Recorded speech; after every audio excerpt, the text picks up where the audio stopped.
Warning, terrain. Shut the up. This is so cool.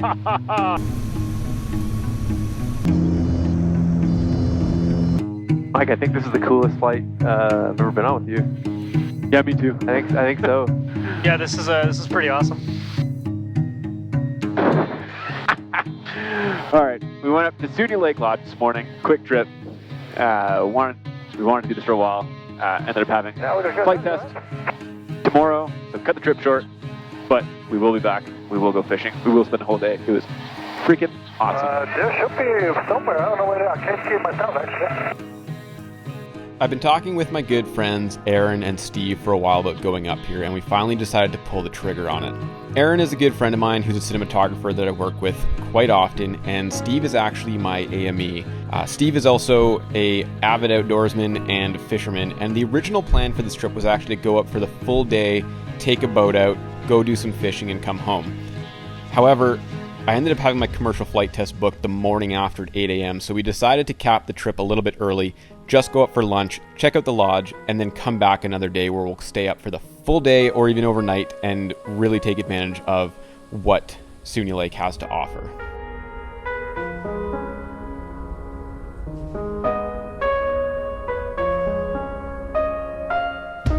The approach in to Sunia, you come up Chilko Lake and then break off onto a valley out to the east, and it's right there on Sunia Lake. Sunia Lake airstrip is a 4,000 foot by 100 foot wide grass strip. It's got a bit of a curve in it, so it's a little bit of a mind mess with coming in on approach, but we came in, we did our inspection pass over the runway, just checked everything out, confirmed wind direction, and then came back around for our final approach.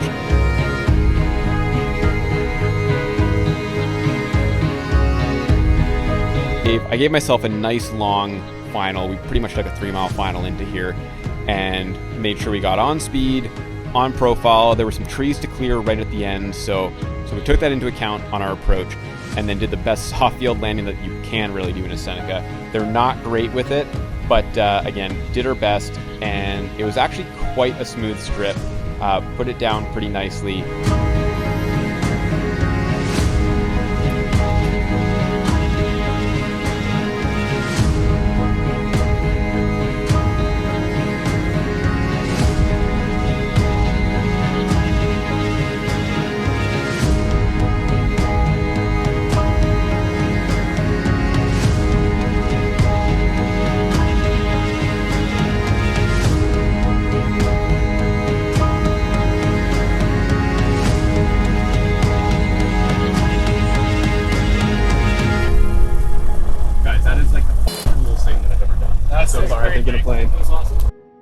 Flying to Sunia Lake has been on the bucket list for a while to do.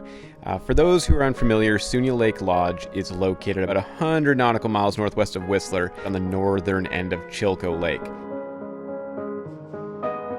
Your closest area of real civilization really is kind of towards Williams Lake to the northeast, or back towards Pemberton.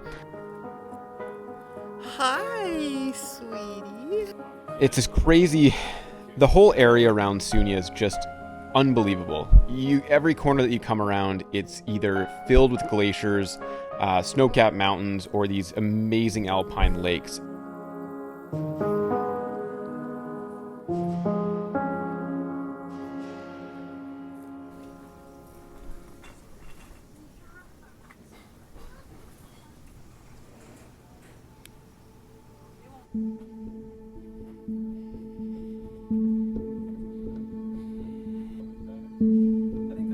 Sunia Lake Lodge itself is just beyond all expectations. The folks that run Sunia Lake Lodge up there are just super, super nice folks. They were amazing to communicate with, helped with weather pyreps and runway pyreps, and the lodge itself is beautiful with a bunch of little cabins scattered around, and the main lodge where the lunch is served.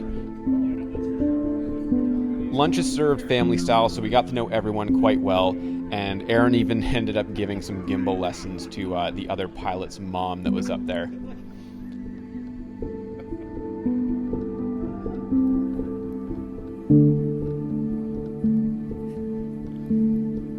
After lunch, we roamed around for a little bit more, and then we got going pretty quick again because I had to actually get home and do my my pre-flight planning and my flight test planning for the next morning.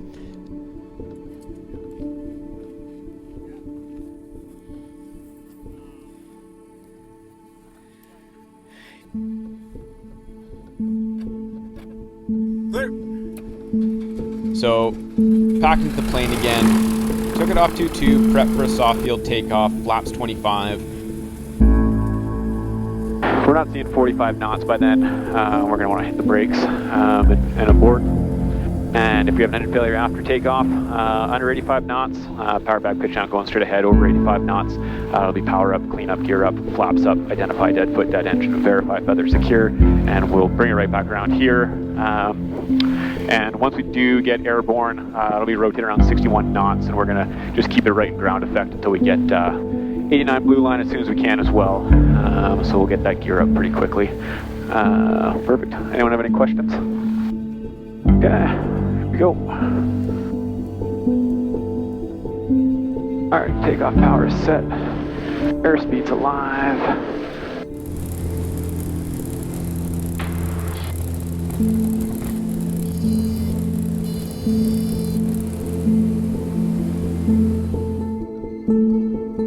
Gear's coming up.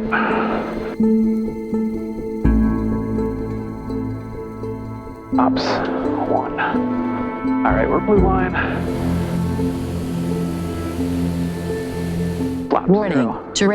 Terrain. Shut up.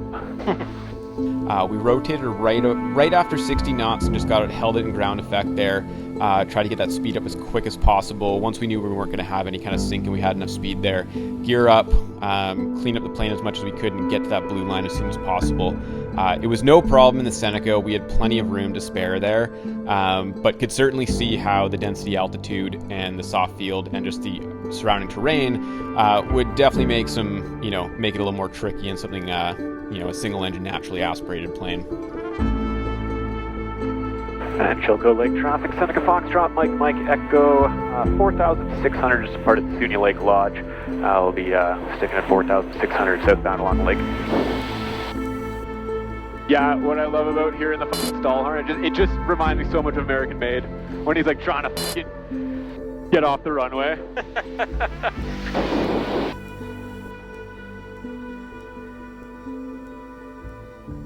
Steve, look at the gimbal. It's like, whoa! That's pretty funny.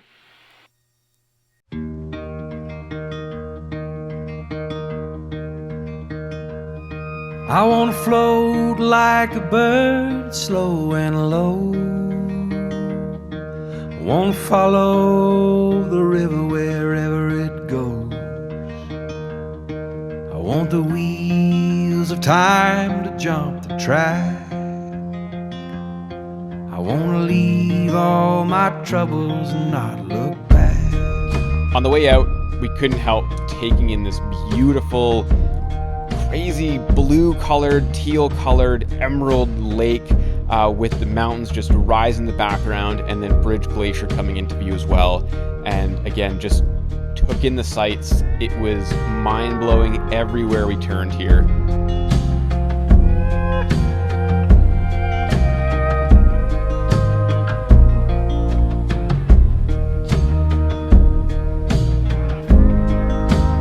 Came in ahead of some storms that were popping up towards the east of our track downwards that were kind of coming in over Pemberton and Whistler. Squamish traffic, Seneca Foxtrot, Mike Echo, 8,500, 8 miles northwest of the field, southbound, Indian Armpit Meadows. But those are no issue. Came back in, came into pit, landed, and I think we all agreed that that was one of the most amazing things we've done with an airplane so far. We're planning on going back in August for at least a full day, if not do an overnight there. It is an absolute must-do for flying in BC.